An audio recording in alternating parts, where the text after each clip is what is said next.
పరిశుద్ధుని వాక్యము యెషయా 1 అధ్యాయము 5 వచనము.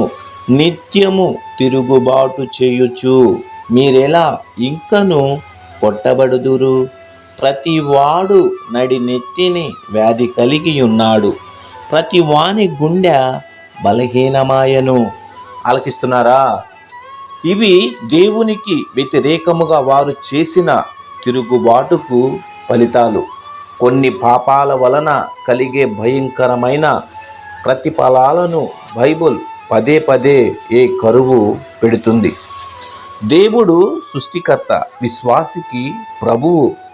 తాను సృష్టించిన వారికి ఆజ్ఞ ఇచ్చేందుకు, వారి ప్రేమను విధేయతను పరీక్షించేందుకు ఆయనకు పూర్తి హక్కు, అధికారము ఉన్నాయి. మొదటి మానవునికి ఒకే ఒక్క ఆజ్ఞ ఇచ్చాడు, ఒక చెట్టు పండు తినరాదు అని. కానీ వినకుండా తిన్నారు. మనము కూడా వేరు వేరు విషయాలలో ఇదే పని చేస్తున్నాం. దేవుని ఆజ్ఞను మీరుతున్నాము. అవిధేయతకు వచ్చే శిక్షలు నిజముగా భయంకరమైనవి. దేవునికి లోబడకపోతే ఏం జరుగుతుందో దేవుడు ముందే హెచ్చరించాడు. ఇశ్రాయేలు ప్రజలు దివినబెట్టలేదు మనలాగే. ఆలకిస్తున్నారా?